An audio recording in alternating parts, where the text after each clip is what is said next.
अस्सलामुअलैकुम नाज़रीन, आप देख रहे हैं गुलकारियाँ और मैं हूँ आपका होस्ट AR गुल।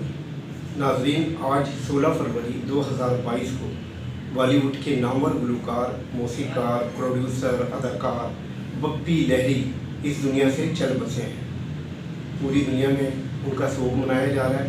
बिलाशुबा वो एक बेहतरीन गुलकार और मौसीकार थे और उनकी आखिरी रसूमात कल 17 फरवरी जुमेरात के दिन अदा की जाएंगी। बप्पी लहरी का असल नाम अनुकेश लहरी था। वो 1952 में पैदा हुए थे। बप्पी लहरी ने बॉलीवुड में डिस्को को मुतारिफ़ करवाया। इससे पहले डिस्को गीत वहाँ नहीं होते थे, लेकिन बप्पी लहरी को उनके बानियों में कहा जाता है। डिस्को डांसर, डांस ये ऐसी फिल्में हैं जिसमें बप्पी लहरी की तैयार करदा मौसीकी में बेहतरीन डिस्को गाने रिकॉर्ड किए गए।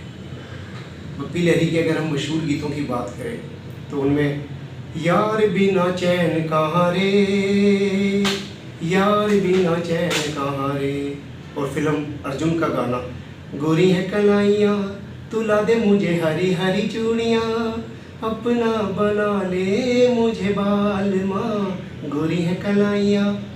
इसके अलावा उनके जो दीगर गीत हैं उनमें फिल्म गुंडे, जिसका मशहूर ज़माना गीत है तुमने मारी इंट्रियाँ तो बजने लगी घंटियाँ, ये गाना भी बहुत मशहूर हुआ और इस फिल्म को इस गाने की वजह से बहुत शोहरत मिली। इसी तरह बप्पी लहरी ने आगे चलकर जो गीत रिकॉर्ड करवाए उनमें जो उन जिन गानों की धुनें बनाई, फिल्म सलमा, जिसमें सलमा आगा की आवाज़ में एक गज़ल टाइप गीत था, तेरे दर पर ज़िंदगी फ़ना कर चले, ये बहुत मशहूर गीत था। और हम तो रस्म मोहब्बत अदा कर चले। बप्पी लहरी ने लगभग 500 से ज़ायद फिल्मों की मौसीकी दी और वो फिल्में अपने म्यूज़िक की वजह से हिट हुई। याद आ रहा है तेरा प्यार, ये गाना उन्होंने बनाया था। इसके अलावा बम्बई से आया मेरा दोस्त, दोस्त को सलाम करो, ये भी उन्हीं का तैयार करदा गीत था। बप्पी लहरी ने बिलाशुबा अपने दौर में बेहतरीन मौसीकी दी। 1972 से 2020 तक की फिल्मों में उनका म्यूज़िक, उनकी आवाज़ सुनाई देती है, दिखाई देती है। बप्पी लहरी 69 बरस की उम्र में 16 फरवरी को चल बसे हैं।